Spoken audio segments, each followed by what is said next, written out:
Assalamualaikum warahmatullahi wabarakatuh. Alhamdulillah wassalatu wassalamu ala Rasulillah wa ala alihi wa sahbihi wa mawalah. Wa ashhadu an la ilaha illallah wahdahu la syarikalah wa ashhadu anna Muhammadan abduhu wa rasuluh. Salawatu rabbi wa salamu alaihi wa ala alihi wa ashabihi wa man sara ala nahjihi wa stanna bisunnatihi ila yaumil qiyamah. Alhamdulillah, puji syukur kita haturkan kehadirat Allah Azza wa Jal. Di kesempatan sore ini kembali kita melanjutkan kajian rutin bersama Majelis Ta'lim Hasanah. InsyaAllah kita akan mengambil sebuah tema, ketika hatiku telah lelah. Dan nanti kita akan bicara tentang bagaimana kelelahan batin yang dialami oleh Nabi SAW, serta bagaimana kelelahan batin yang umumnya dialami oleh manusia, dan kira-kira solusi apa yang bisa kita berikan. Baik, kita tahu bahwa lelah batin itu lebih capek dibandingkan lelah fisik. Orang ketika lelah fisik tapi batinnya sehat, dia bisa berpikir yang lebih maksimal, atau cenderung lebih mudah untuk kembali dalam kondisi sehat. Orang yang lelah fisik tapi batinnya sehat, pulihnya lebih cepat. Tapi kalau sudah lelah batin, bahkan sampai pada tingkatan stres, mungkin pemulihannya akan lebih lama. Karena unsur batin pada diri manusia, unsur non-fisik pada diri manusia lebih dominan dibandingkan unsur fisik. Anda bisa lihat semangat orang-orang yang kerja bakti, atau bahkan kerja fisik berjuang fisabilillah, seperti mereka yang sedang berjihad. Mungkin fisiknya akan sangat melelahkan, tapi karena mereka bergembira, karena mereka bahagia dengan aneka kegiatan itu, walaupun bisa jadi mereka harus kehilangan nyawa, namun kalaupun mengalami luka dan seterusnya, mereka lebih cepat untuk mendapatkan pemulihan. Berbeda dengan orang yang capek batin karena masalah hidup sampai stres dan seterusnya. Nabi SAW mengalami kelelahan batin. Kenapa beliau lelah batin? Karena memikirkan kondisi masyarakatnya. Apa yang beliau pikirkan?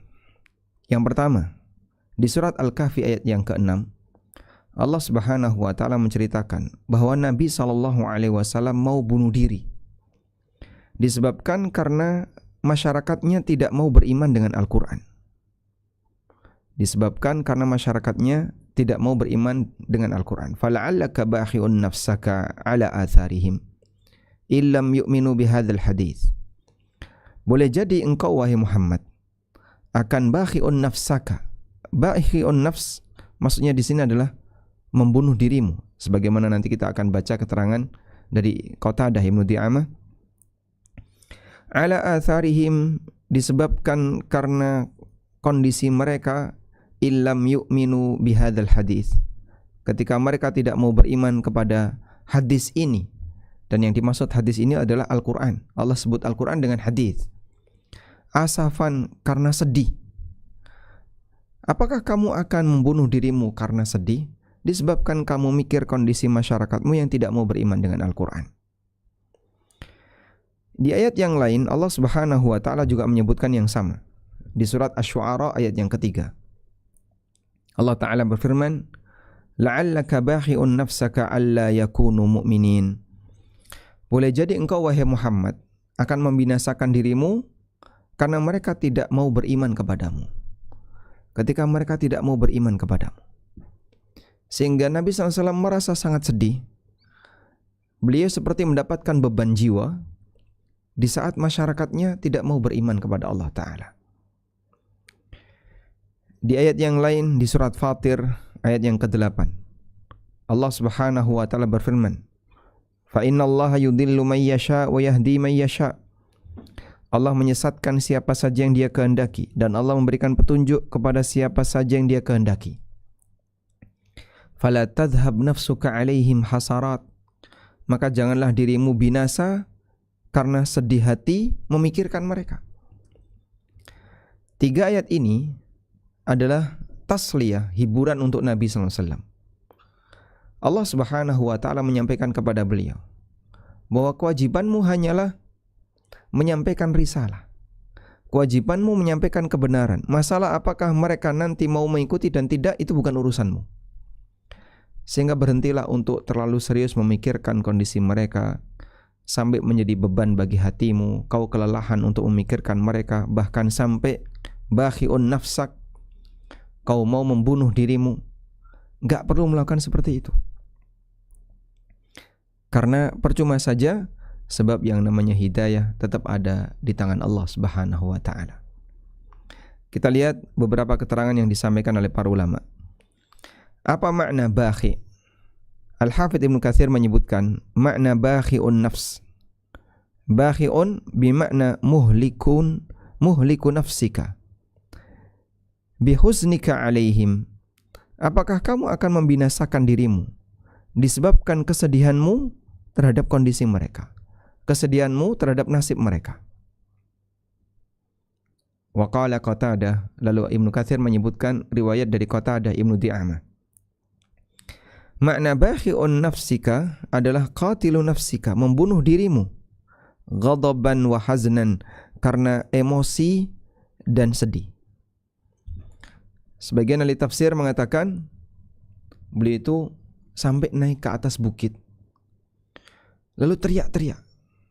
Kenapa masyarakatnya tidak mau beriman kepada beliau? Anda bisa bayangkan, Nabi Muhammad SAW kurang apa baiknya?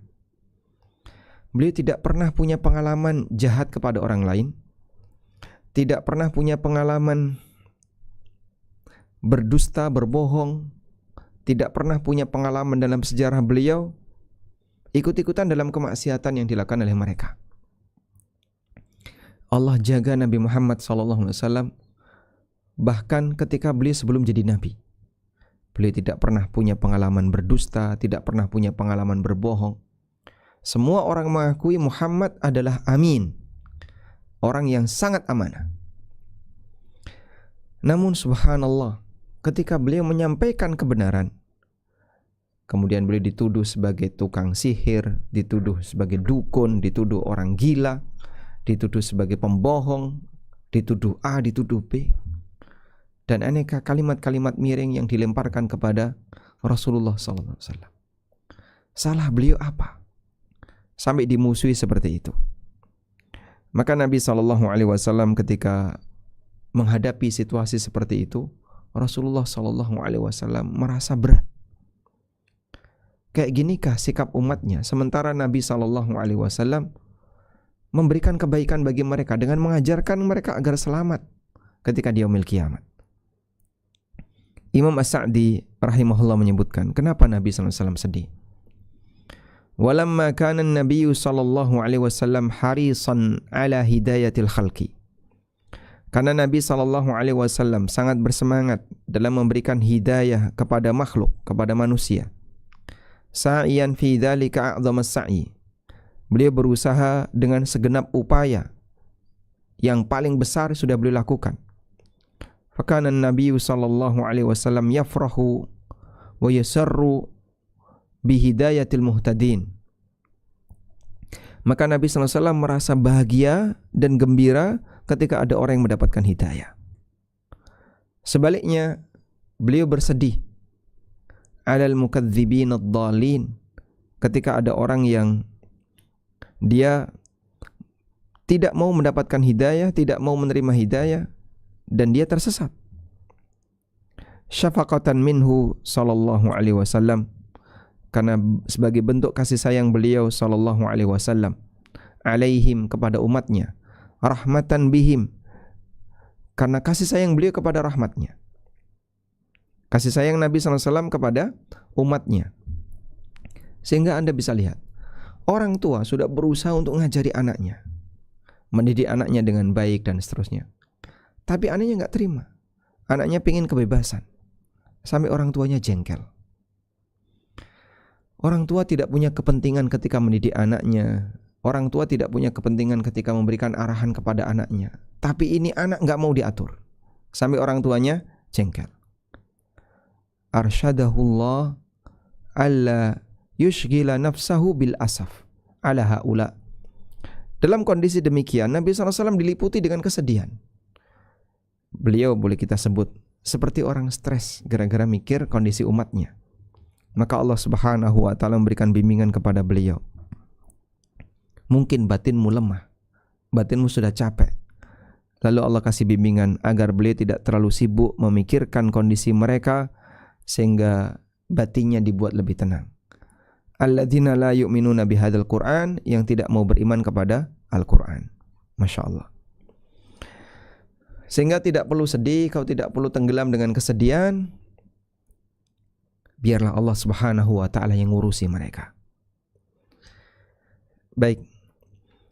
Kita coba lihat bagaimana testimoni yang pernah disampaikan oleh Rasulullah sallallahu alaihi wasallam ketika beliau berdakwah. Aisyah radhiyallahu anha pernah bertanya kepada Nabi sallallahu alaihi wasallam, "Ya Rasulullah, pernahkah ada satu hari yang lebih berat daripada apa yang Anda alami di hari Uhud?" Ketika perang Uhud, Nabi sallallahu alaihi wasallam terkena senjata. Dan Aisyah merasa bahwasanya peristiwa perang Uhud sudah sangat menyakitkan bagi Rasulullah sallallahu alaihi wasallam. Beliau pakai helm seperti helm perang yang terbuat dari besi. Tiba-tiba ada orang yang memanah ke arah beliau sampai kemudian patah helm beliau, dan patahan itu nancap di rahang Rasulullah sallallahu alaihi wasallam. Hatta kasarat rubaiyatuhu, sampai gigi seri Rasulullah sallallahu alaihi wasallam itu patah. Masya Allah, Anda bisa bayangin ya.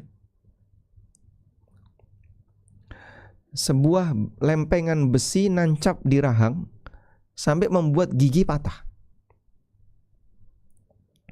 hingga memancarkan darah yang sangat deras, keluar darah yang deras.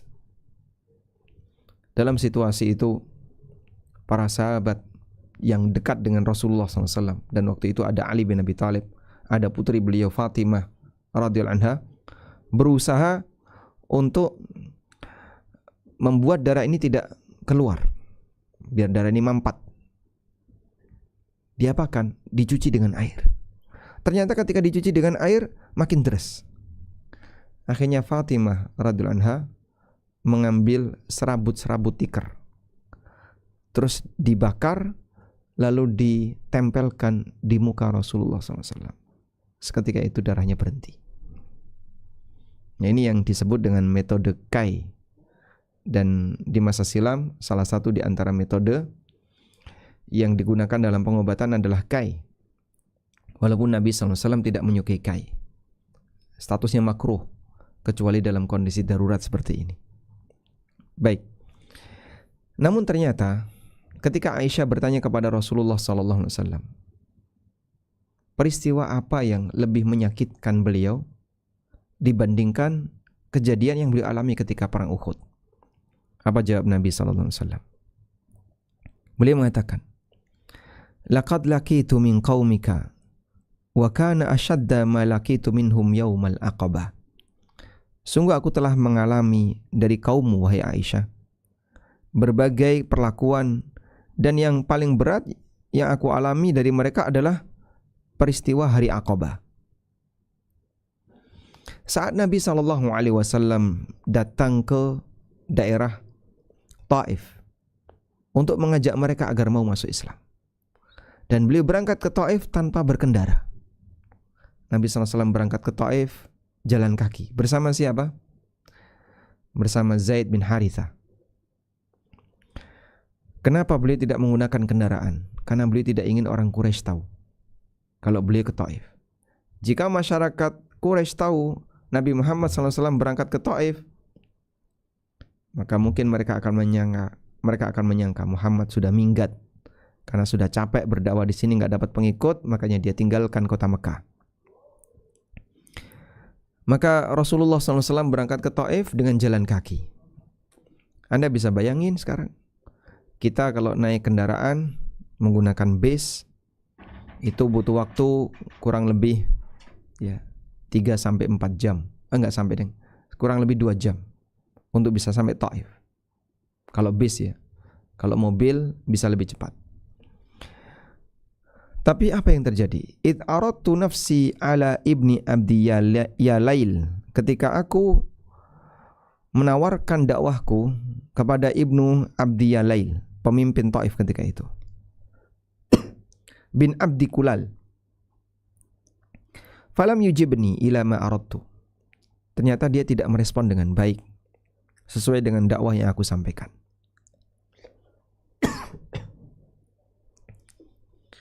Dan Nabi SAW berpesan, kalaupun kamu tidak bersedia untuk menerima dakwahku, ya sudah, rahasiakan pertemuan kita biar nggak bikin rame di masyarakat. Ternyata Ibnu Abdi Yalil ini kemudian membuat pengumuman kepada masyarakat Taif.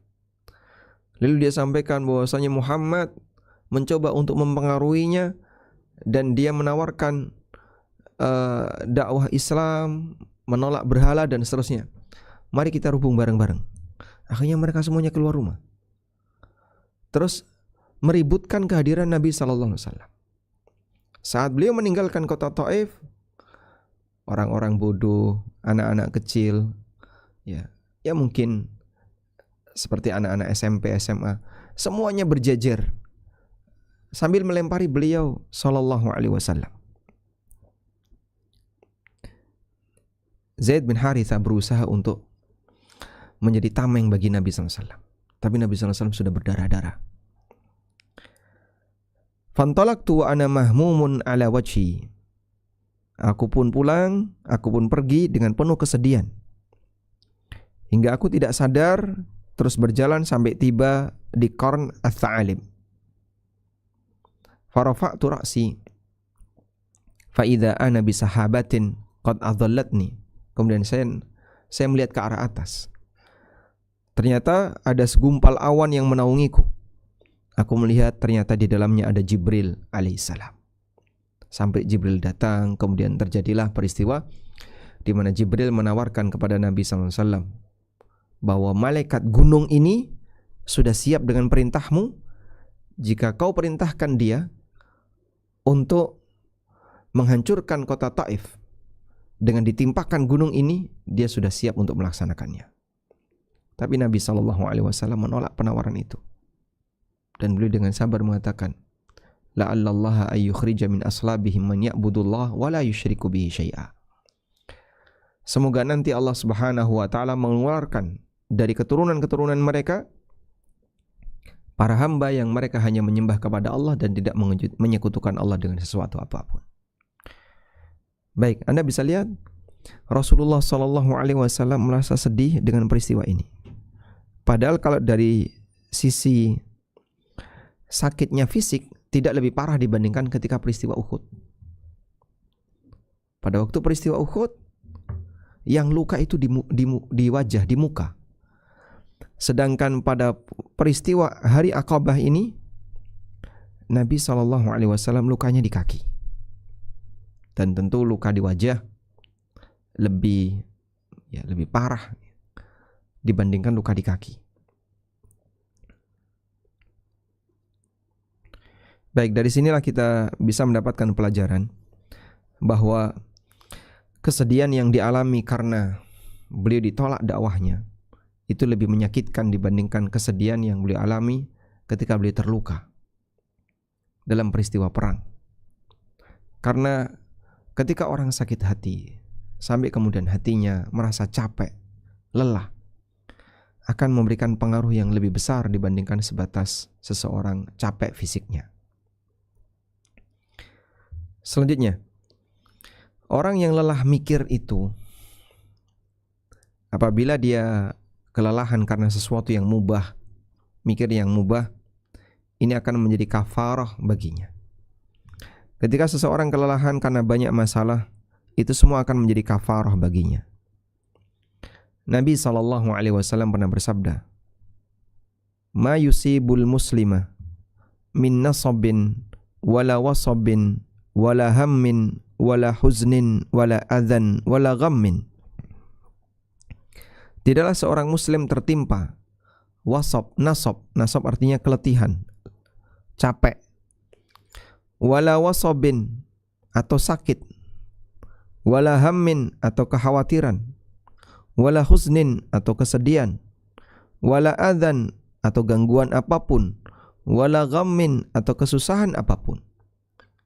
Tidaklah seorang muslim yang mengalami kelelahan, mengalami sakit, khawatir, bingung, sedih, gundah gulana, stres dan seterusnya, hatta syauka yushakuha, sampai duri yang menancap di dirinya, illa kafarallahu biha min khatayahu, maka Allah akan jadikan semua itu sebagai kafarah untuk dosa-dosanya. Masya Allah. Jadi mungkin Anda mengalami kelelahan batin disebabkan karena semua masalah yang kita punya, baik berkaitan dengan masalah ekonomi, berkaitan dengan keluarga, berkaitan dengan masalah kehidupan rumah tangga, tetangga juga, lingkungan masyarakat. Ingat, semua kelelahan itu akan dibalas oleh Allah Subhanahu wa taala dengan pahala. Dan Allah jadikan sebagai kafarah untuk dosa yang pernah kita kerjakan. Walhamdulillah. Mungkin kita semuanya pernah punya pengalaman yang tidak enak ketika di keluarga, di lingkungan masyarakat, di tempat kerja, dan seterusnya. Kalaupun Anda stres, Anda bingung, Anda sedih, Anda merasa kesusahan di situ, perlu kita ingat, Allah Subhanahu wa taala ternyata tidak menyia-nyiakannya. Allah akan jadikan itu sebagai kafarah untuk dosa dan kesalahan yang pernah kita lakukan. Tidak ada yang sia-sia. Taib. Sampai pada kondisi ketika orang itu stres, keadaan yang umumnya dialami adalah ini: bosan hidup. Ada orang yang dia bosan hidup.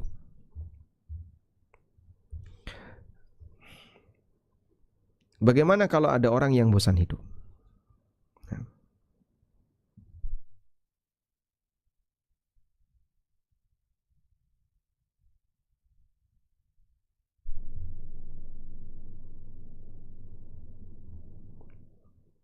Zoom-nya putus.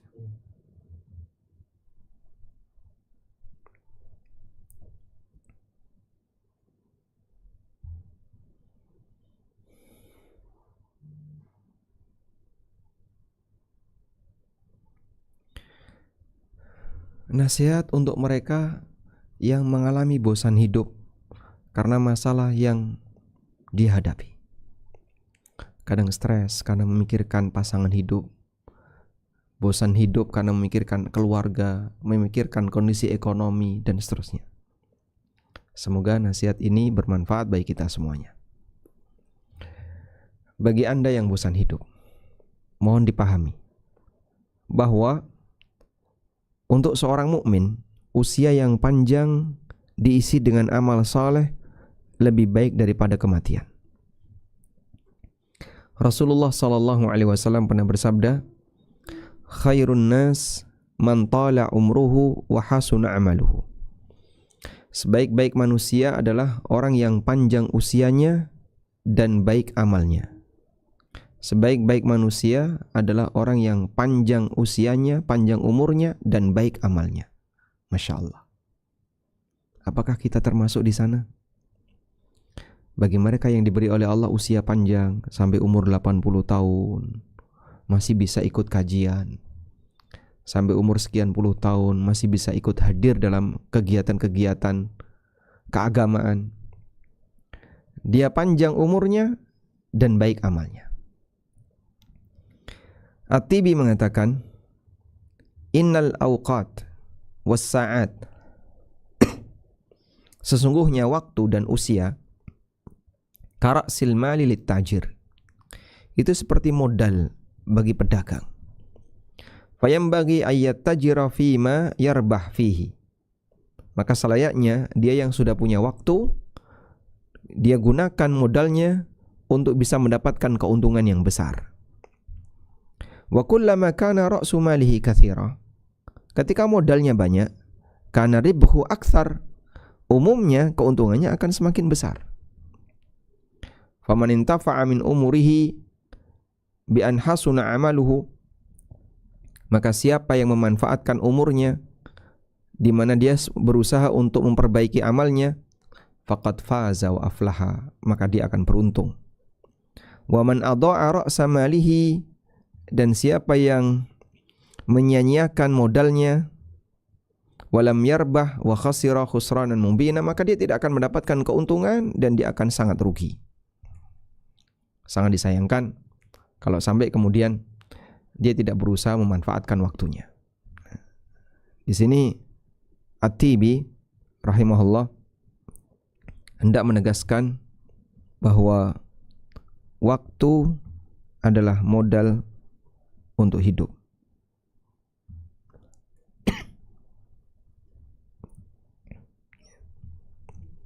Waktu adalah modal hidup.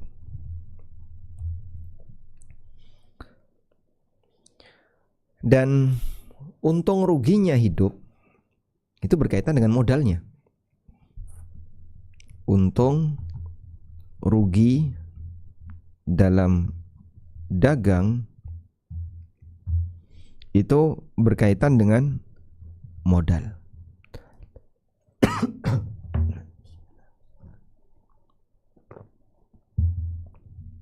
Alhamdulillah. Baik. Karena itulah dalam Al-Quran di surat Al-Asr, Allah Subhanahu wa ta'ala mengkaitkan kerugian manusia dan diawali dengan sumpah menggunakan waktu. Di surat Al-Asr Allah bersumpah dengan waktu.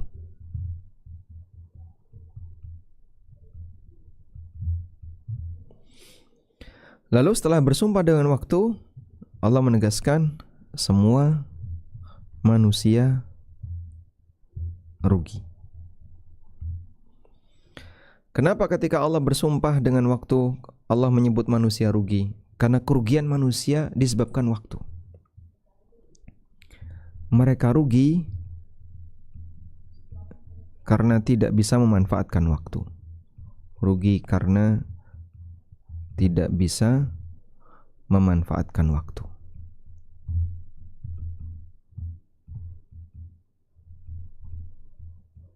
Baik.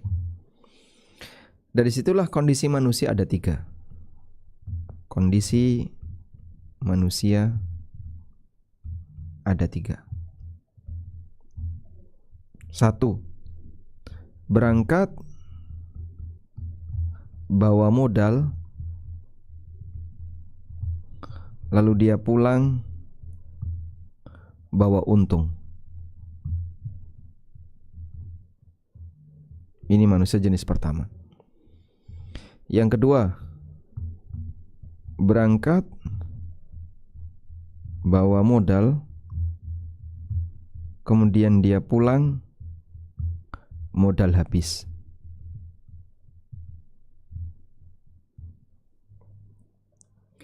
Yang ketiga, berangkat bawa modal, dia pulang bawa utang.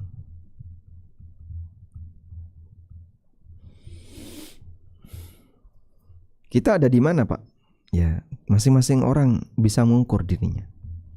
Anda ada di mana? Orang berangkat bawa modal. Dia berangkat dengan waktu yang Allah berikan kepadanya. Dan dia pulang menghadap Allah untuk selama-lamanya dengan membawa untung. Dia mendapatkan pahala yang besar ketika dia menghadap Allah. Ada yang berangkat bawa modal, pulang modalnya habis. Ternyata selama ini dia tidak manfaatkan untuk beramal, walaupun dia bukan orang yang rajin berbuat dosa.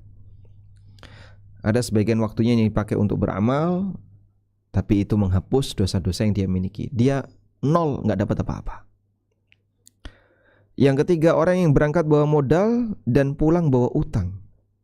Dia kembali kepada Allah Subhanahu wa ta'ala dalam keadaan membawa dosa dan tidak punya pahala. Kira-kira siapa yang paling rugi? Nomor 3 paling rugi. Kalau nomor 2 ini juga rugi. Yang untung hanya nomor 1. Tapi ini jumlahnya paling sedikit. Sehingga jarang ada orang yang pulang menghadap Allah Subhanahu wa taala dalam keadaan dia membawa untung. Kebanyakan mereka pulang dengan membawa utang. Kita mohon kepada Allah hidayah. Semoga Allah Subhanahu wa taala menjadikan kita sebagai hambanya yang pulang bawa untung, bukan bawa utang. Selanjutnya, betapa besarnya nilai waktu bagi para ulama. Suatu ketika ada seorang ulama yang mendengar orang yang bosan hidup. Orang itu mengatakan, lebih baik aku mati. Dia sudah merasa bosan hidup. Udahlah, kalau kayak gini terus hidup saya sudah nggak sanggup. Saya pengen mati aja. Saya lebih baik mati. Sudah nggak sanggup dia. Spontan sang ulama itu memberikan nasihat. Ya ibna akhi, la taf'al. Wahai saudaraku, jangan kamu lakukan itu. Jangan berangan-angan mati. La sa'atun ta'ishu fiha tastaghfirullah khairun laka min mautid dahr. Sesaat dari usia hidupmu yang kau gunakan untuk istighfar, itu lebih baik daripada kematian. Sehingga ketika kau bisa menghasilkan amal pada waktu kau diberi umur oleh Allah Subhanahu wa taala, itu lebih baik daripada kau mati. Masya Allah. Ada satu hadis ya, yang ini pernah disampaikan oleh Talha bin Ubaidillah.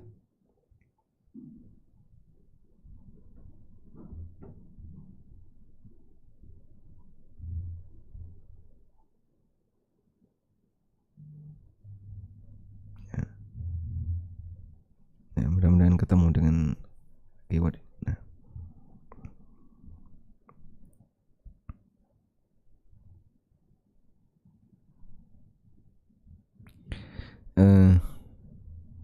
Asyad ijtihadan.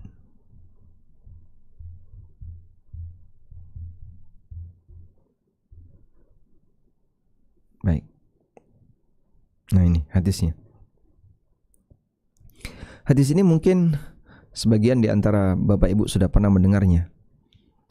Talha bin Ubaidillah bercerita, anna rajulaini min man buliya qadima ala Nabi sallallahu alaihi wasallam. Ada 2 orang dari suku, di sini kalau dibacanya suku Bali, min Bali. Anna rajulaini min Bali, ada 2 orang dari suku Bali yang mendatangi Rasulullah sallallahu alaihi wasallam. Fakana islamuhuma ma'an. Mereka masuk Islam bareng. Sebut saja namanya A dan B. Wa kana ahaduhuma ashadda ijtihadan minal akhar. Yang A lebih rajin ibadah daripada yang B. Faghazal mustahid. Nah, si A ini ikut berperang, ikut jihad. Fastushhida, lalu dia mati syahid. Thumma makatha al-akhar ba'dahu sanatan. Sementara si B, dia bertahan hidup 1 tahun setelah si A meninggal. Thumma tuwfiya, kemudian setelah itu si B mati. Faqala Talha, lalu Talha bermimpi.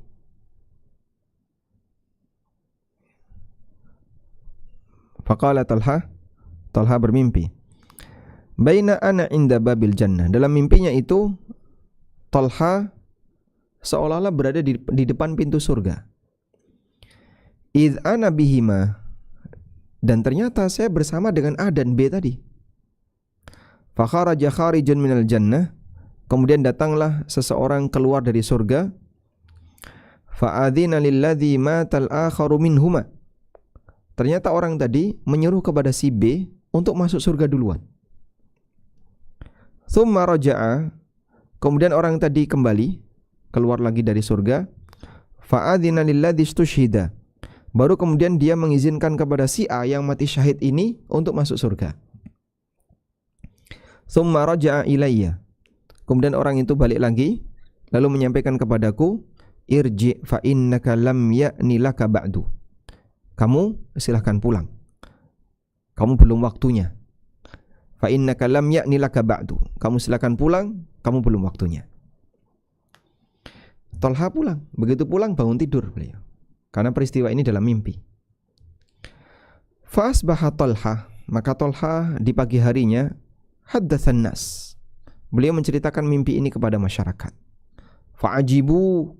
Mereka semua pun terheran. Sampai jadi berita viral. Karena peristiwa ini aneh. Dalam mimpi ini aneh. Sehingga sampai jadi viral. Fabalagha dzalika Rasulullah sallallahu alaihi wasallam. Akhirnya cerita ini pun sampai kepada Rasulullah sallallahu alaihi wasallam. Faqala lalu Nabi sallallahu alaihi wasallam bertanya, "Min ayyi dzalika ta'jabun?" Bagian mana yang membuat kalian terheran? Qalu, mereka menjawab, "Ya Rasulullah, hadza alladhi kana ashadda ar-rajulaini istihadan." Ya Rasulullah, si A itu lebih rajin ibadah. Fastushhida fi sabilillah. Ditambah lagi beliau si A ini mati di jalan Allah, mati syahid. Fadakhala al-akharul jannata qablahu. Tapi kenapa justru si B yang masuk surga duluan? Padahal A dan B ini masuk Islamnya bareng. A lebih rajin ibadah, mati syahid. Sementara B kenapa masuk surga duluan? Sebagaimana dalam cerita mimpinya Tolha. Nabi SAW tidak menolak mimpinya Tolha. Siapa yang mimpi kayak gitu? Tolha bin Ubaidillah. Oh, jangan-jangan itu cuma mimpi kalut. Beliau tidak menolak itu. Beliau membenarkan mimpinya Tolha. Qala. Lalu beliau bersabda, Alaysa qad makatha hadha ba'dahu sanatan. Bukankah si B itu bertahan hidup setelah si A selama 1 tahun? Wa adraka Ramadan fasamahu. Kemudian beliau ketemu Ramadan dan beliau gunakan untuk puasa ketika Ramadan. Qalu, mereka menjawab, bala, betul ya Rasulullah. Wa shalla kadza wa kadza min sajadatin fis sana. Dan si B dia melaksanakan salat sebanyak sekian ribu rakaat, sekian ribu sujud dalam waktu 1 tahun. Qalu bala, mereka menjawab, betul ya Rasulullah. Qala Rasulullah sallallahu alaihi wasallam. Kemudian Rasulullah sallallahu alaihi wasallam mengatakan, fama bainahuma ab'adu mimma bainas sama'i wal ard. Jarak antara keduanya ketika di surga lebih jauh dibandingkan langit dan bumi. Masya Allah. Sehingga derajatnya si B lebih tinggi ketika di surga dibandingkan si A. Bahkan disebut oleh Nabi SAW, selisihnya lebih jauh daripada langit dan bumi. Pada posisi si B ini tidak lebih rajin ibadah dibandingkan si A, tidak mati syahid. Namun karena usia beliau selisih 1 tahun, selisih 1 tahun kalau dipakai sholat wajib, itu berarti mengerjakan berapa kali sholat? Ribuan rakaat, sekian ribu sujud, ketemu dengan bulan Ramadan, dan seterusnya. Maka ini keutamaan Ramadan. Jika 1 Ramadan bisa menyebabkan seseorang terangkat derajatnya di surga sampai melebihi jauhnya langit dan bumi, apalagi bertahun-tahun Ramadan. Maka kita bersyukur kepada Allah ketika kita diberi oleh Allah Subhanahu wa taala usia yang panjang, yang mungkin ada beberapa teman kita yang sudah mendahului kita dalam peristiwa Covid kemarin. Ada banyak yang seusia dengan kita, mereka sudah tutup usia, sudah meninggal duluan. Baik, peristiwa yang lain. Ada seorang ulama yang sudah tua. Saat beliau ditanya, apakah Anda pernah mengharapkan kematian? Karena melihat kondisinya yang sudah tua. Orang kalau sudah tua, apa yang bisa dinikmati? Makanan terasa nggak enak, tidur juga nggak nyaman. Ada banyak hal di mana orang tua tidak bisa menikmati hidupnya. Maka seseorang bertanya kepada beliau, apakah Anda pernah mengharapkan mati? Jawab beliau, rahimahullah, la. Qad dhahaba asy-syababu wa syirruhu. Tidak, memang usia mudaku telah berlalu. Wa ja'al kibar qad dhahaba asy-syababu wa syarruhu. Memang usia mudaku telah berlalu. bersama dengan aneka keburukan dan pengalaman yang pahit di masa silam. Boleh teringat mungkin waktu masih muda banyak berbuat jahat. Waja'al kibar wa khairuhu. Sekarang datang waktu tua dan aneka kebaikan di sana. Masya Allah. Yang sekarang mungkin kita belum berubah. Di saat kita masih merasa masih muda, merasa masih panjang hidupnya, lalu aneka maksiat kita lakukan tanpa ada perasaan takut dan khawatir. Orang ini menyampaikan qad dhahaba asy-syabab wa syarruhu. Masa muda telah berlalu dan berikut nuansa kelam di masa silam. Wa ja'al kibar wa khairuhu. Sekarang sudah datang masa tua dan aneka kebaikan yang ada di sana. Fa idza qumtu qultu bismillah. Di antara zikir yang aku baca, setiap kali aku berdiri, namanya orang tua ketika berdiri kan pelan-pelan. Setiap kali aku berdiri, aku baca bismillah. Wa idza qa'adtu qultu alhamdulillah. Dan setiap kali aku duduk, aku baca alhamdulillah. Fa ana ahabbu ayyabqa hadza. Aku ingin hidup seperti ini lebih lama. Walaupun mungkin tidak bisa menikmati keindahan dunia, kelezatan, kenikmatan dunia. Saya pernah jejer ketika sholat jamaah bersama bapak-bapak yang usianya 80-an. Lalu beliau cerita, aku kalau makan hambar semua. Masya Allah. Jadi semua rasa itu hambar. Allah mencabut indera pengecapan, sehingga kita bisa merasakan manis, asin, gurih, asam, dan aneka warna rasa. Maka akan kelihatan mana yang enak, mana yang tidak enak. Allah Subhanahu wa ta'ala jadikan orang ini semuanya hambar. Masya Allah. Jadi makan obat dengan makan sate itu rasanya sama. Hambar. Makanya saya pernah dapat cerita, ada orang tua ketika minum obat itu dikunyah. Ya kayak orang makan kacang itu, kletak-kletak dikunyah. Dah, setelah itu minum air. Gak kerasa pahit? Tidak. Kenapa? Hambar. Masya Allah. Enaknya apa kalau orang itu hambar? Semua rasa hambar. Mau makan ini, makan ini, hambar semua. Nah kalau hambar kayak gitu kan, mending cari makanan yang murah-murah aja. Karena semua rasanya hambar. Pengen apa? Hambar semua. Kasih duren hambar. Dah. Antara ubi dan duren rasanya sama. Tapi beliau bisa merasakan kelezatan di saat beliau berzikir kepada Allah. Saat beliau berdiri membaca bismillah, saat beliau duduk, begitu berhasil duduk, alhamdulillah. Kata beliau, saya merasakan kenikmatan dan saya ingin hidup lebih lama dalam situasi semacam ini. Yang itu mungkin bagi orang yang masih muda. Pak, yang dinikmati apa, Pak? Sudah makanan semua terasa hambar, diajak kemana-mana juga nggak nyaman, naik kendaraan waktu lama nggak bisa. Orang tua ketika diajak misalnya jalan-jalan, touring, dia nggak bisa menikmati. Kenapa? Badannya sakit-sakitan semua. Mas, di tempat dingin saya kedinginan, diajak ke puncak kedinginan, diajak ke lereng Merapi kedinginan, diajak ke laut masuk angin. Masya Allah. Seperti itulah kondisi.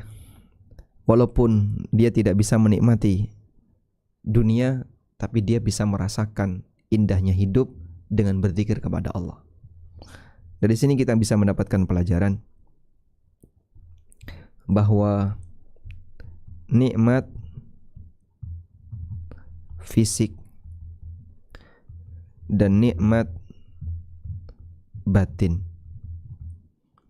mana yang lebih tahan lama?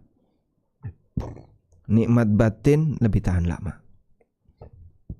Ini lebih bertahan. Seseorang bisa merasakan nikmat batin walaupun fisiknya sudah tidak bisa merasakannya. Nikmat fisik ini terbatas. Ada banyak hal yang membatasi nikmat fisik. Tapi kalau nikmat batin ini lebih bertahan. Oleh karena itu belajarlah untuk memindahkan nikmat fisik ke nikmat batin. Berlatih untuk memindahkan nikmat fisik ke nikmat batin. Dimulai dari mana, Pak? Pembiasaan. Bisa merasakan indahnya ketika membaca Quran, merasa bahagia ketika mendengarkan tausiah dan ceramah, merasa tenang ketika mendengarkan suara murattal, hadis Nabi SAW dibacakan. Dia memindahkan nikmat fisik ke nikmat batin. Ketika orang bisa seperti ini dalam hidup, Masya Allah, mudah-mudahan dia bisa merasakan kebahagiaan lebih panjang. Tapi kalau orang hanya mengandalkan nikmat fisik dan dia tidak pernah merasakan nikmat batin, ketika di usia senja gampang stres. Makan ini nggak enak, makan ini nggak enak, makan ini nggak enak. Dunia tidak bisa dinikmati. Baik, kita lanjutkan. Banyak ulama di masa silam yang menangis ketika menghadapi kematian, merasa sedih karena terputusnya amal solehnya. Karena itulah Nabi SAW melarang umatnya untuk berangan-angan mati, karena kematian memutus kesempatan untuk mendapatkan pahala amal ketaatan, memutus kesempatan merasakan kelezatan ibadah, bahkan kesempatan untuk bertaubat. Nabi SAW bersabda, "La yatamanna ahadukumul maut." Janganlah kalian berangan-angan untuk mati. Wala yad'u bihi min qabli ayyatiyah, dan jangan berdoa untuk minta kematian sebelum datang. Innahu idza mata ahadukum inqata amaluhu. Karena kalau kalian mati, amalnya terputus. Wa innahu la yazidul mu'minu umruhu illa khaira. Karena setiap muslim ketika usianya makin panjang, maka yang bertambah adalah kebaikan untuknya. Sehingga bagi mukmin umur panjang itu anugerah. Hadis sahih riwayat Muslim. Ya. Walaupun tidak jaminan yang usianya panjang amalnya lebih banyak. Namun ketika ada orang yang diberi umur panjang dan dia bisa banyak beramal, itu sebuah anugerah yang besar. Banyak ulama yang umurnya pendek, walaupun mereka amalnya besar. Dan Allah Ta'ala berikan kepada mereka amal-amal yang umurnya panjang. Imam Syafi'i usia beliau hanya 54 tahun. An-Nawawi usia beliau 45 tahun. Imam Syafi'i 54, An-Nawawi 45. Tapi kita tahu karya mereka ribuan tahun. Imam Syafi'i karyanya sudah mencapai 1200 tahun lebih. An-Nawawi karya beliau sudah mencapai 600-an tahun lebih. Kita tidak punya seperti itu. Maka andalan kita tinggal umur yang saat ini kita miliki. Akankah dimanfaatkan untuk ketaatan? Pada hadis di atas Rasulullah SAW menggabungkan dua larangan. Pertama adalah angan-angan untuk mati. Yang kedua berdoa mohon kematian. Dalam riwayat yang lain Nabi SAW bersabda, "La yatamanna ahadukumul maut." Janganlah kalian berangan-angan untuk mati. Imma muhsinan fala'allahu yazdad. Bisa jadi dia adalah orang baik sehingga amalnya bertambah. Wa imma musian fala'allahu yasta'tib. Dan bisa jadi dia adalah orang yang berbuat buruk. Ketika diberi umur panjang, dia mendapatkan teguran dari Allah lalu dia bertobat. Ada kesempatan untuk bertobat. Mereka yang tenggelam dalam maksiat di usia muda sampai kemudian mati di usia muda, itu matinya waliyadzubillah, mati minum khamr, mati mendem, mati judi, mati apalagi, mati zina, mati dalam kondisi bermaksiat. Ya. Termasuk misalnya mati tawuran, mati perang antara satu dengan yang lain, berantem. Banyak yang seperti itu. Mereka mati muda dalam posisi sedang berbuat maksiat. Bagaimana dengan mereka yang mati dalam kondisi tua setelah dapat teguran dari Allah lalu dia bertobat? An-Nawawi rahimahullah mengatakan, fil hadithi at-tasrihu bi karahati tamannil maut. Hadis ini dengan tegas menunjukkan dibencinya berangan-angan mati. Lidurrin nazala bihi karena musibah yang dia terima. Min faqah, baik berupa kemiskinan. Au mihnatin bi'aduwin, atau ujian karena musuh. Mungkin kalau di tempat kita ini yang dominan. Sehingga dia berangan-angan mati karena apa? Enggak kuat dengan kemiskinan. Au nahwi dzalika min masyakid dunya, atau ujian kesulitan dunia yang lainnya. Sehingga dilarang untuk berangan-angan mati karena ujian kesulitan duniawi.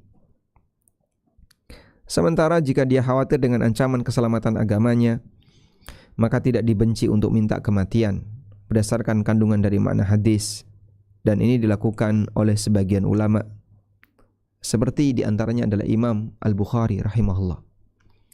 Di akhir hayat beliau, Imam Bukhari diuji oleh Allah sampai beliau takut dan khawatir dengan keselamatan agamanya, sehingga Imam Bukhari berdoa kepada Allah Subhanahu wa taala agar segera diwafatkan, dan beliau meninggal di usia sekitar 62 atau 63 tahun. Rahimahullah rahmatan wasi'ah.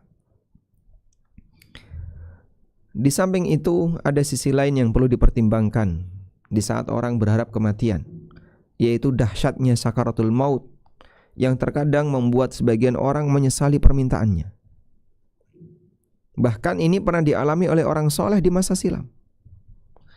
Keterangan dari Al-Hafidz Ibnu Rajab, wa qad kana katsirun minas salihin yatamanna al-maut fi sihhatihi.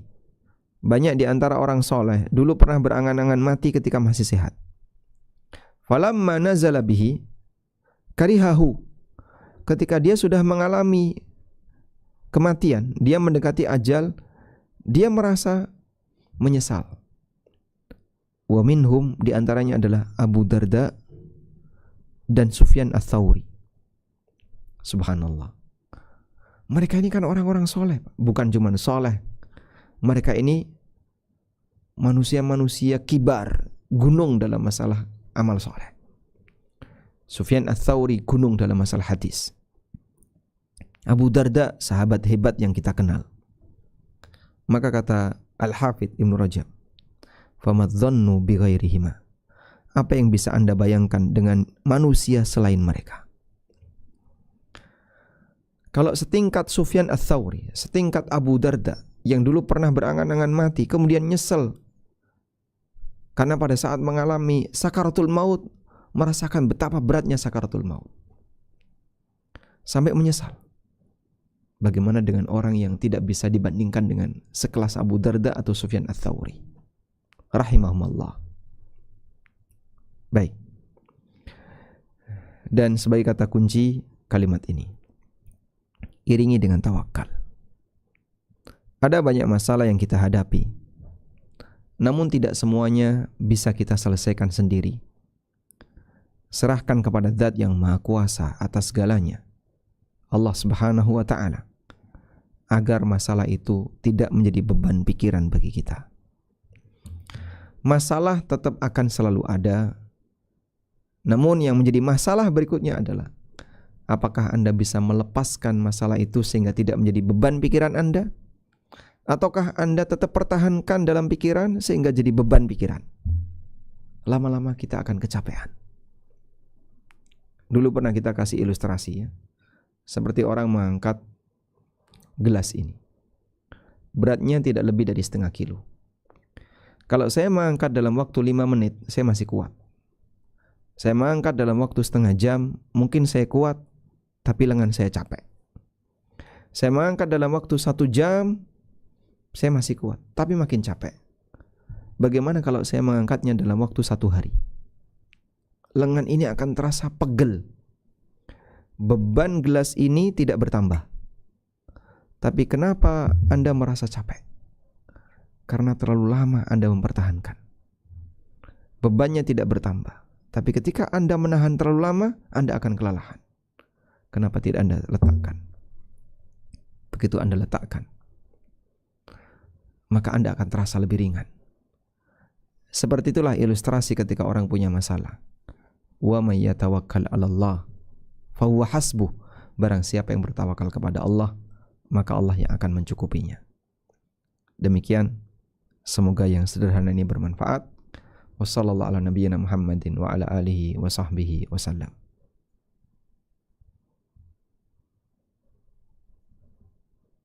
Assalamualaikum ya Ustadz. Waalaikumsalam warahmatullahi wabarakatuh. Izin bacakan pertanyaan Ustadz. Tafadhal. Bismillah, ahsanallahu ilaikum Ustadz. Barakallahu fiik. Izin bertanya, apakah ada zikir atau doa khusus untuk menghilangkan kelelahan batin Ustadz? Jazakumullah khairan. Anda bisa baca doa ini. Allahumma inni abduka ibnu abdika.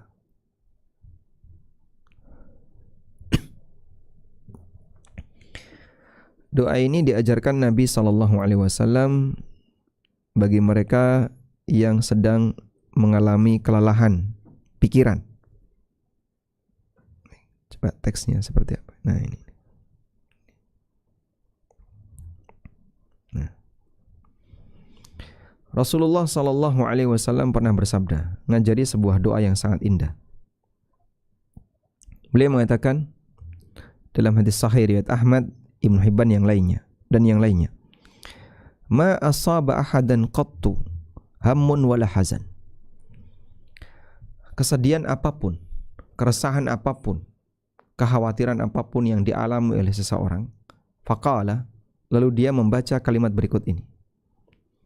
Allahumma inni abduka wabnu abdika wabnu amatika nasiyati biyadik madin fiyya hukmuk adlun fiyya qada'uk as'aluka bikulli ismin huwa lak sammaita bihi nafsak au 'allamtahu ahadan min khalqik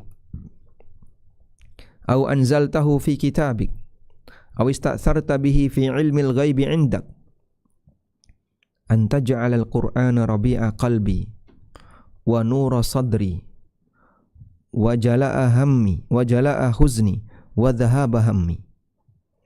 Sampai di situ kata Nabi SAW, illa adhaballahu hammahu wa husna wa abdalahu makanahu faraja. Maka Allah Subhanahu wa ta'ala akan menghilangkan keresahan dan kesedihannya, dan Allah akan ganti dengan kebahagiaan. Allah ganti dengan jalan keluar.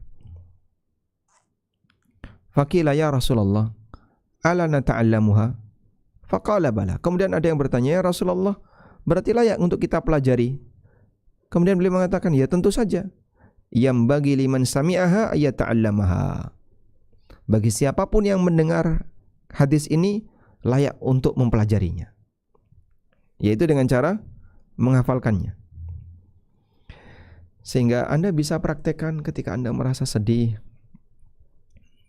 kemudian resah, baca kalimat ini. Baik, cuman di sini ada sedikit catatan. Kalimatnya Allahumma inni abduka diganti untuk perempuan Allahumma inni amatuka wa bintu abdika wa bintu amatika. Abdun itu untuk laki-laki, kalau perempuan amatun. Kita tuliskan ya. Doa stres.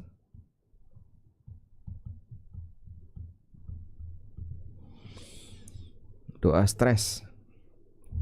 Kalimatnya Allahumma inni abduka.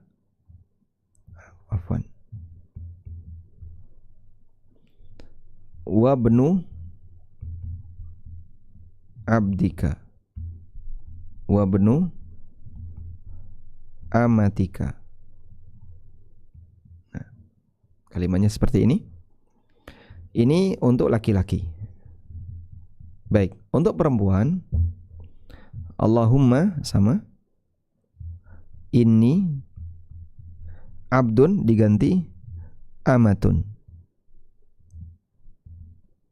Allahumma inni amatuka wa bintu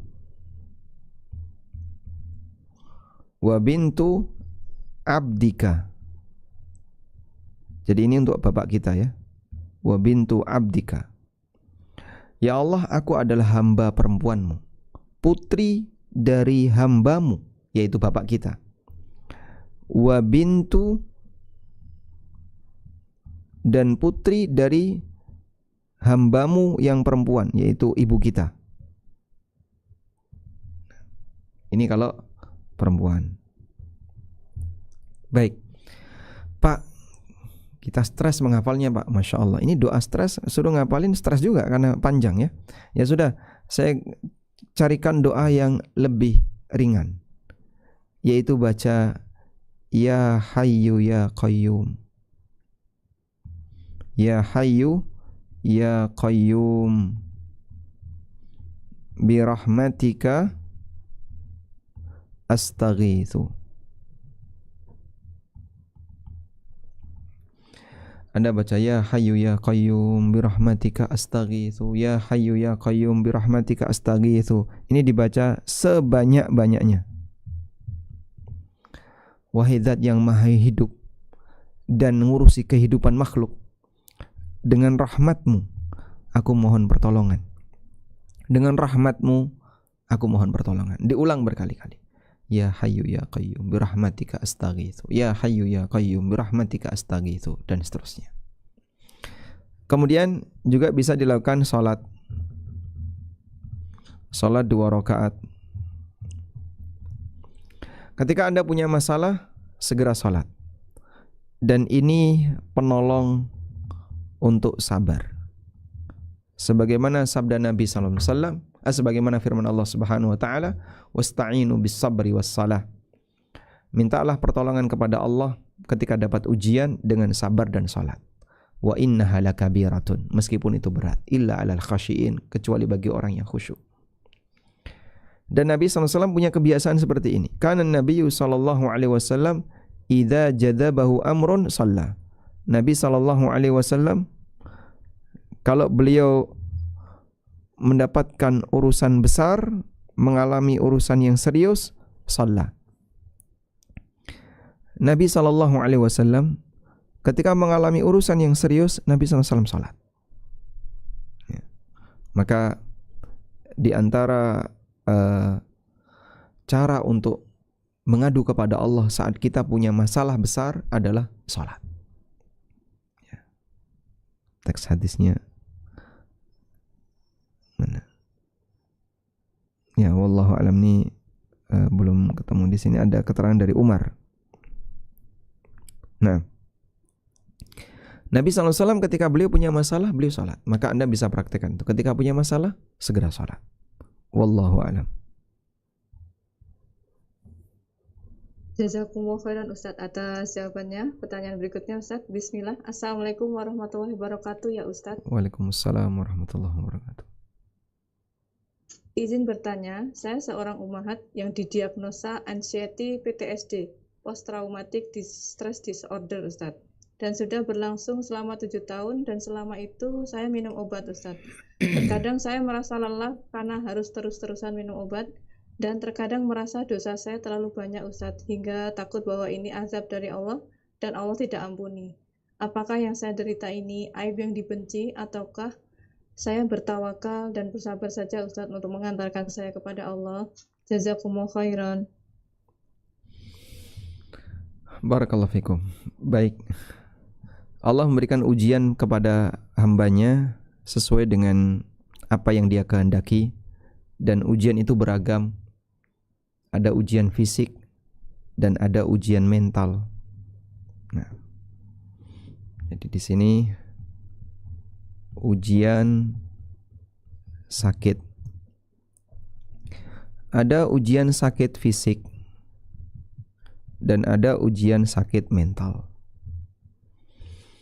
Tapi dua-duanya sakit. Terus bagaimana, Pak? Ya, ini ujian. Ketika sang hamba bersabar, akan bisa meningkatkan derajatnya di surga, atau minimal menghapus dosanya. Baik, kalau ujian fisik kita paham, Pak. Bagaimana dengan ujian mental? Di zaman Nabi SAW ada yang mengalami seperti itu.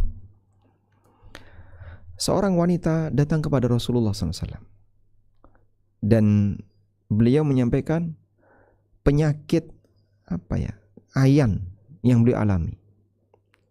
Ya Rasulullah, saya mengalami sakit seperti ini. Dan ada yang menyebutkan bahwa wanita itu mengalami penyakit ayan karena kesurupan. Datang kepada Nabi SAW minta untuk diobati. Beliau dikasih pilihan. In syi'ti sabarti walakil jannah. Kalau mau kau bersabar dapat surga.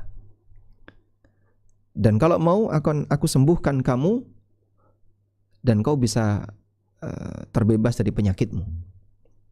Masya Allah. Ketika dikasih pilihan seperti itu, wanita ini milih yang pertama. Baik ya Rasulullah, saya bersabar. Akhirnya Nabi SAW tidak mengobatinya karena wanita ini siap untuk milih bersabar. Tapi wanita ini minta satu permohonan. Ya Rasulullah, doakan agar ketika aku sedang kambuh penyakitku, aku tidak membuka aurat. Lalu didoakan oleh Nabi SAW. Dan saat dia kambuh, dia tidak lagi membuka aurat. Padahal sebelumnya kalau sudah kambuh, sampai menelanjangi dirinya sendiri. Dan itu akan sangat memalukan ketika begitu sadar ternyata dalam posisi badannya tidak berbusana. Memalukan. Itu sebelum beliau didoakan oleh Nabi SAW. Setelah didoakan oleh Nabi SAW, penyakitnya kambuh-kambuhan sampai mati. Sehingga ada di antara mereka yang diberi oleh Allah ujian sakit fisik, ujian mental, dan ini dibawa mati. Maka sepanjang ujian itu jadi kafarah untuk dosa-dosanya dan akan meningkatkan derajatnya. Jadi kafarah penebus. Kafarah artinya penebus untuk kesalahannya. Atau bisa meningkatkan derajatnya. Meningkatkan derajat, menambah pahala.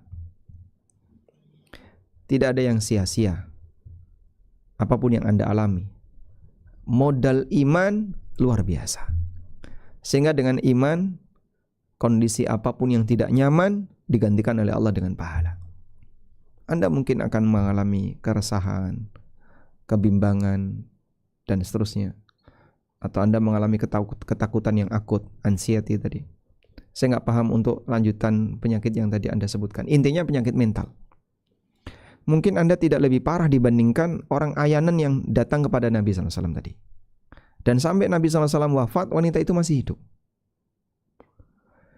Lalu sampai para sahabat menyampaikan, kalau kalian ingin melihat seorang ahli jannah tapi dia jalan-jalan, lihatlah wanita ini. Dia yang pernah mendapatkan jaminan dari Rasulullah SAW untuk masuk surga.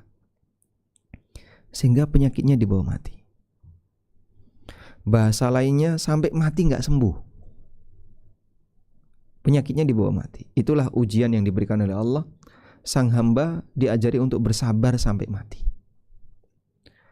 Kadang kita melihat ada banyak sekali kaum muslimin yang mereka cuci darah. Awalnya sebulan sekali, lalu sepekan sekali, setelah itu 2 hari sekali, setelah itu meninggal dunia. Ada juga kaum muslimin yang mereka mengalami stroke. Awalnya stroke ringan, agak berat, makin berat, terus mati. Dan banyak di antara mereka yang dia diuji oleh Allah dengan penyakit yang dia derita sampai mati. Sampai gak bisa gerak. Gak bisa gerak badannya. Punggungnya itu keluar belatung. Kenapa Pak? Gak bergerak. Badan itu kalau gak bergerak kan lama-lama rusak. Sampai keluar belatung di punggungnya. Sehingga ketika dibalik itu ada belatungnya. Saking lamanya tidak bergerak. Saya bayangin sakitnya kayak apa itu ketika dagingnya digerogoti belatung. Dan dia mukmin. Matanya mungkin bisa melek. Dia hanya bisa berkedip. Mau ngomong tidak bisa, nggak jelas. Gatel di bagian punggung, dia mau ngomong tidak bisa. Saat dibalik untuk dibersihkan ada belatungnya. Mungkin Anda tidak mengalami seperti itu. Maka ujian apapun yang kita alami mungkin akan membuat kita jadi lemah. Tapi ketika batin masih kuat, batinnya tidak lelah, dia akan selalu ingat Allah Subhanahu wa ta'ala dan mengharapkan pahala yang besar di sisinya. Wallahu a'lam. Jazakumullah khairan Ustadz atas jawabannya. Pertanyaan berikutnya Ustadz. Bismillah. Assalamualaikum warahmatullahi wabarakatuh ya Ustadz. Waalaikumsalam warahmatullahi wabarakatuh. Ahsanallahu ilaikum Ustadz. Barakallahu. Mohon nasihatnya ya Ustadz.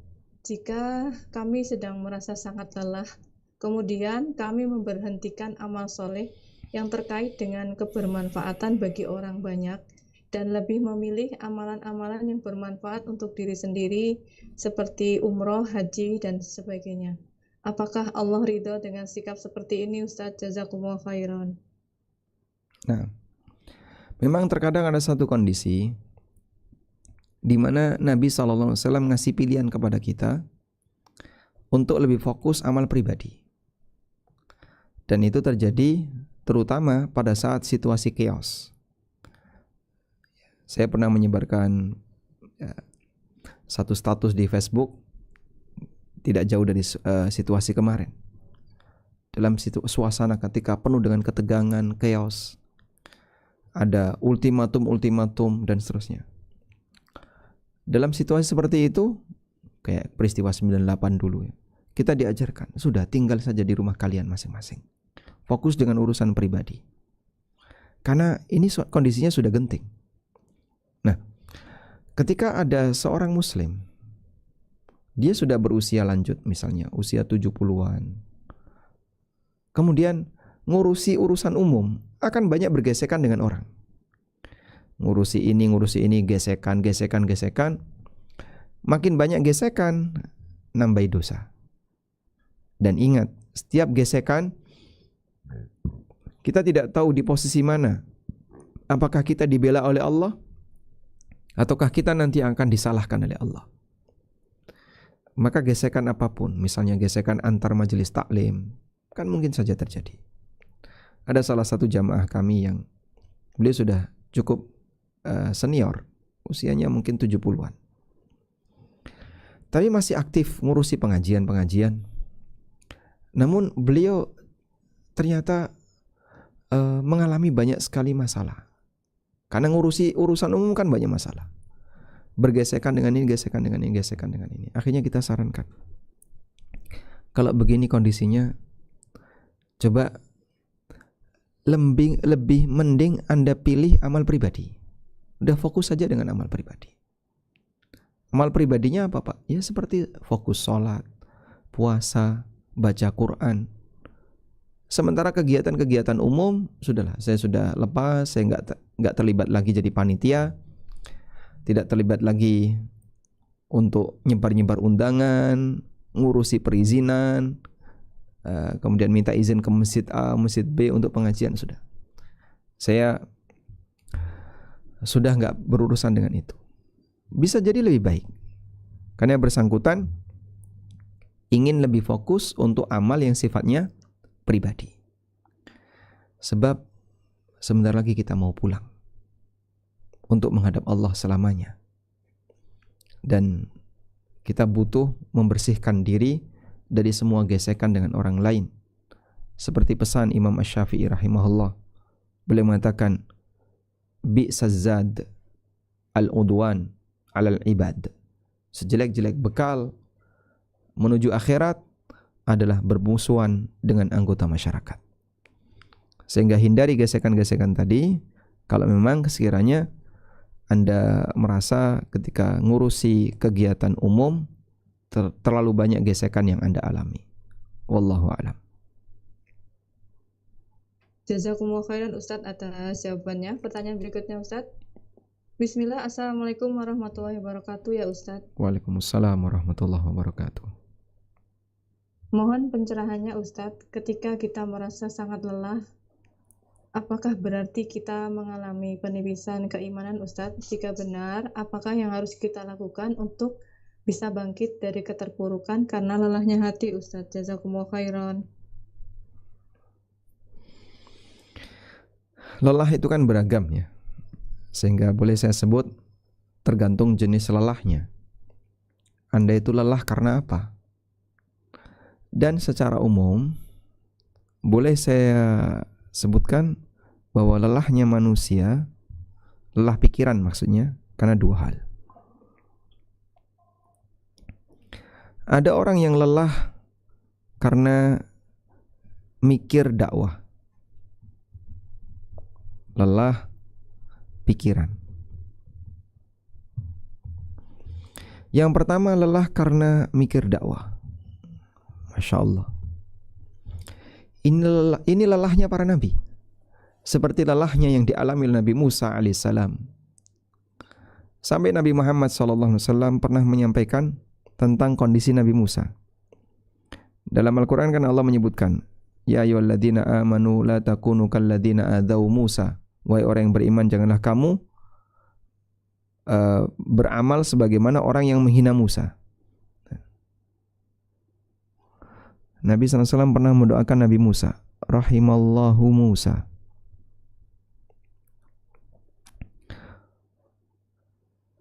Qad udiya akthara min hadha. Qad udiya. Coba kalimatnya kurang lebih kayak gini.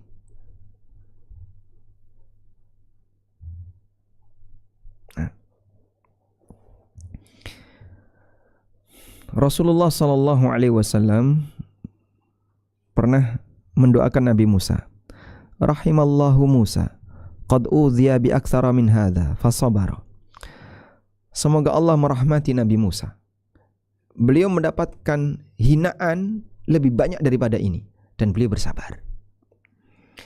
Jadi pada waktu Nabi sallallahu alaihi wasallam sedang membagi ghanimah pasca perang Hunain, Rasulullah sallallahu alaihi wasallam ketika membagi, tiba-tiba ada orang yang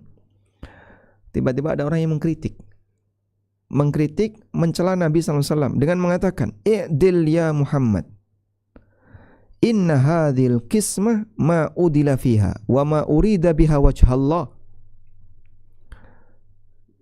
Bersikaplah adil ya Muhammad. Cara bagi kayak gini, ini cara bagi yang enggak adil, cara bagi yang enggak ikhlas. Nah, coba. Nabi Muhammad SAW dituduh dua, tidak adil dan tidak ikhlas. Yang nuduh siapa? Umat beliau sendiri.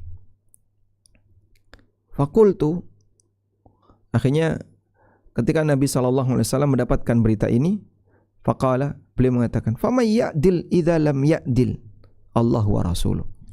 Siapa lagi yang bisa adil kalau Allah dan Rasulnya nggak bisa adil? Kemudian Nabi SAW mendoakan Musa. Teringat dengan penghinaan, pelecehan yang diberikan oleh Bani Israel kepada Musa. Sekarang ada orang yang sedang menghina Nabi SAW, menuduh beliau tidak adil, menuduh beliau tidak ikhlas ketika bagi ghanimah. Sampai Nabi SAW mengatakan, Rahimallahu Musa, qad udhiya bi aktsara min hadza fasabara. Semoga Allah merahmati Musa. Beliau mendapatkan penghinaan lebih banyak daripada ini dan beliau bersabar. Maka pada saat seorang hamba lelah pikiran di dunia dakwah, ini kondisi para nabi.